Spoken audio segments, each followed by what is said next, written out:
প্ৰকৃততে চিন্তা কৰিবলগীয়া কথা হিন্দু মুছলমান বা ধৰ্মক লৈ নহয়, চিন্তা কৰিবলগীয়া কথা আপোনাৰ আৰু মোৰ অসমীয়া হিচাপে। অসমত যোনটো ধৰণে ডেমোগ্ৰাফিক চেঞ্জ হৈ আছে, সেয়া চিটিজেনশ্বিপ এমেণ্ডমেণ্ট এক্ট আহক নাহক, সেই ডেমোগ্ৰাফিক চেঞ্জ আমি নেক্সট 15 পৰা 20 বছৰত অসমত দেখি যাম। অসমত অসমীয়া কোৱা সংখ্যাও কমি গৈ আছে। নমস্কাৰ, জয় অসম, জয় হিন্দ, মই অভয় ভূঞা। অসমত আজিৰ তাৰিখত পৰ্টেল খোলাৰ পৰা চিটিজেনশ্বিপ এমেণ্ডমেণ্ট এক্টত এজন বিদেশীয়েও নিজৰ নাম দাখিল কৰা নাই। তাৰ মানে এতিয়ালৈকে কোনো বাহিৰাগত মানুহে অসমত নাগৰিকত্ব নহয়, অসমৰ পৰা নাগৰিকত্ব পাবলৈ এপ্লাই কৰা নাই। আজিৰ সময়ত প্ৰশ্নটো হৈছে চিটিজেনশ্বিপ এমেণ্ডমেণ্ট এক্ট মুছলমান বিৰোধী হয় নেকি? চিটিজেনশ্বিপ এমেণ্ডমেণ্ট এক্ট আনকনষ্টিটিউচনেল নেকি? চিটিজেনশ্বিপ এমেণ্ডমেণ্ট এক্ট সেকুলাৰ নহয় নেকি? ধৰ্ম নিৰপেক্ষ নহয় নেকি?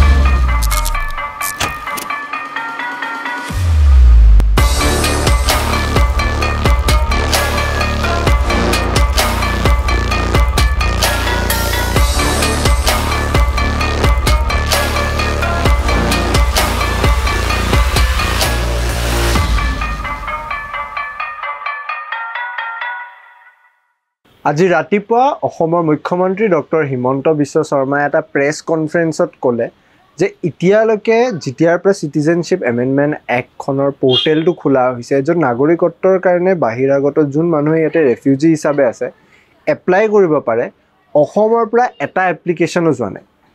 আচলতে এই গোটেই এপ্লিকেশ্যনৰ প্ৰচেছটো বা চিটিজেনশ্বিপ এমেণ্ডমেণ্ট এক্টৰ প্ৰচেছটোৱে ট্ৰান্সপেৰেণ্ট হ'ব এটা ছিষ্টেমত যে অনলাইন কৰা হৈছে। প্ৰায় 9খন বেলেগ বেলেগ লিগেল ডকুমেণ্টছ প্ৰভাইড কৰিব লাগিব এই বাহিৰাগত ফৰেনাৰে অসমত বা ভাৰতত নাগৰিকত্ব পাবলৈ চিটিজেনশ্বিপ এমেণ্ডমেণ্ট এক্টত। ইয়াতে ভাল কথা এয়াই যে অসমত এতিয়ালৈকে কোনোৱে এপ্লিকেশ্যন দিয়া নাই বুলি আমাৰ মুখ্যমন্ত্ৰী ডক্টৰ হিমন্ত বিশ্ব শৰ্মাই ক্লেইম কৰিছে। পাৰ্লিয়ামেণ্টত এটা সময়ৰ পিছত গম পোৱা যাব যে আচলতে কিমান মানুহে অসমৰ পৰা নাগৰিকত্বৰ কাৰণে এপ্লাই কৰিছে। কিন্তু ইয়াতে দুটা কনফিউজন আছে। কেইটামান দিন পূৰ্বে অসমৰ মুখ্যমন্ত্ৰীগৰাকীয়ে কৈছিল যে যিকোনো নাগৰিকে বাহিৰৰ হওক, বাংলাদেশীয়ে হওক বা পাকিস্তানী হওক, আফগানিস্তানীয়ে হওক, অসমত তেওঁক চিটিজেনশ্বিপ নিদিয়ে, অসমত থাকিবলৈ নিদিয়ে যদি তেওঁৰ নাম NRCত নাই। আৰু যদি NRCত নথকা কোনোবাই নাগৰিকত্ব পায়, অসমৰ মুখ্যমন্ত্ৰী আচলতে প্ৰথমজন হ'ব যোনে পদত্যাগ কৰিব। কিন্তু ইয়াতে দুটা কমপ্লেক্স আছে। প্ৰথমতে এই কমপ্লিকেশ্যনৰ প্ৰথম পাৰ্টটোৱে হৈছে NRCখনত ৰেজিষ্ট্ৰেশ্যন যদি কোনোবাই কৰিছে, কাৰোবাৰ নাম যদি NRCত আছে, তেওঁ অলৰেডি এই দেশখনৰ নাগৰিক। যদি এই দেশখনৰ নাগৰিক হয় তেতিয়া চিটিজেনশ্বিপ এমেণ্ডমেণ্ট এক্টখনৰ কি দৰকাৰ? তেওঁ ফৰেনাৰ বুলি আকৌ ক'ব নেকি? তাৰ মানে কোনোবাই NRCত নামটো দি এই দেশখনত তেওঁ যে নাগৰিক হয় সেই কথা প্ৰমাণ কৰিলে, লেগেচি ডাটা দিলে, কিন্তু তাৰপিছত তেওঁ চিটিজেনশ্বিপ এমেণ্ডমেণ্ট এক্টত এপ্লাই কৰিবলৈ নিজেই ক'ব লাগিব যে তেওঁ বাংলাদেশী। এই কথাটোৰ আচলতে এটা কমপ্লেক্সিটি নাই নেকি? কিন্তু এনেকুৱাও হ'ব পাৰে যোনে NRCত হয়তো এপ্লাই কৰি তেওঁক তেতিয়া গম পোৱা হ'ল যে তেওঁ দৰাচলতে বিদেশী হয়, তেওঁ অসমীয়া নহয় বা ভাৰতৰ নাগৰিক নহয়, তেওঁলোকক NRCত নাম ভৰ্তি কৰাৰ কথা মুখ্যমন্ত্ৰীয়ে ক'ব পাৰে। সেই কথাটো স্পষ্টকৈ তেওঁ কোৱা নাছিল, কিন্তু NRC আৰু CAৰ মাজত এটা পাৰ্থক্য এয়া।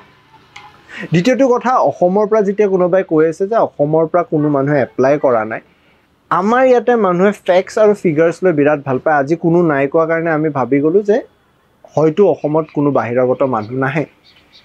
কিন্তু যদি আমি ভাবি চাওঁ, 1971 আছাম একৰ্ডত যোনটো মতে কোৱা হৈছিল যে আমি 1971ৰ পিছত কোনো বাহিৰৰ মানুহক অসমত আশ্ৰয় নিদিওঁ।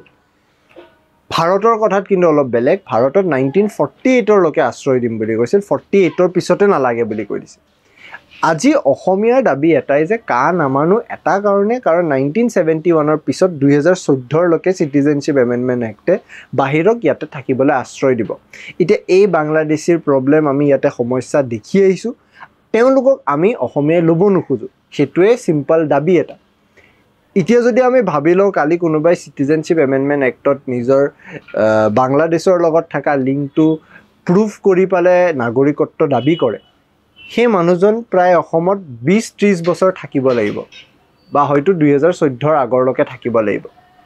আজি 2024, প্ৰায় 10 বছৰ। এই 10 বছৰত অলৰেডি তেওঁলোকে ইয়াতে স্থাপন হৈ গ'ল, ৰেফিউজি পাই গ'ল, হয়তো বহুতে বহুত জেগাত কামো কৰিছে। ইণ্টাৰেষ্টিং কথাটো হৈছে আমি গম নাপাওঁ এই ইলিগেল বাংলাদেশীসমূহ কোন।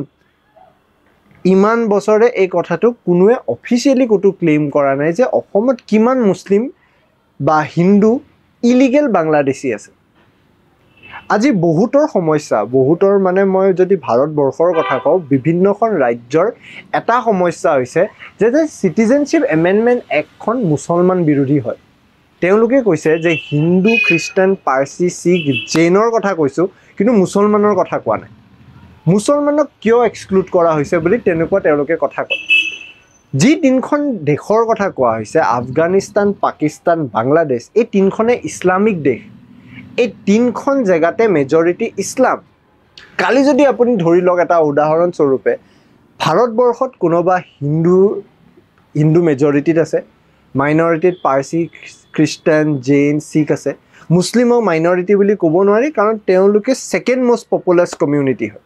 এইটো কথা আমাৰ আচলতে খুব ডাঙৰ ধাৰণা যে মাইনৰিটি কৰিলে আমি মুছলমানৰ কথা কওঁ। ডেম'গ্ৰাফি সলনি হৈছে, মুছলমান ভাৰতত মাইনৰিটি নহয়। যি কি নহওক, কালি যদি কোনোবা মুছলমান কমিউনিটিৰ মানুহে গৈ পেলাই পাকিস্তানত আশ্ৰয় ল'ব খোজে বা বাংলাদেশত আশ্ৰয় ল'ব পাৰে যে ভাৰতত তেওঁ অত্যাচাৰৰ সন্মুখীন হৈছে, তেতিয়া সেই দুখ কাক দিব? কোনে সেই অত্যাচাৰ কৰা বুলি ক'ব? এতিয়া ভাৰতত যদিও আমি ছেকুলাৰ বুলি কওঁ, এখন ইছলামিক দেশত যদি তাৰে মাইনৰিটি কমিউনিটি হিন্দু, পাৰ্চী, খ্ৰীষ্টান, জৈন, তেওঁলোকে যদি কয় যে তেওঁলোকে অত্যাচাৰৰ সন্মুখীন হৈছে, সেই অত্যাচাৰ কৰা কমিউনিটিকো সেই জেগাটোত স্থান দিব নেকি? তেনেকুৱা এটা সময়ত এনেকুৱা ধৰণৰ যুক্তি আগবঢ়াইছিল ভাৰত চৰকাৰৰ পৰা। আজি ইউনিয়ন হোম মিনিষ্টাৰ অমিত শ্বাহকো একেটা প্ৰশ্ন কৰা হৈছিল। তেওঁ কৈছিল যে আখান ভাৰতৰ যোন সদস্য হয়, তাৰ মানে আফগানিস্তান, পাকিস্তান, বাংলাদেশৰ, এই আখান ভাৰতৰহে লগত সদস্য থকা নাগৰিককহে আমি আমাৰ ইয়াতে মানৱতাৰ খাতিৰত আশ্ৰয় দিওঁ। এয়া আমাৰ দায়িত্ব বুলি তেওঁ ক'লে।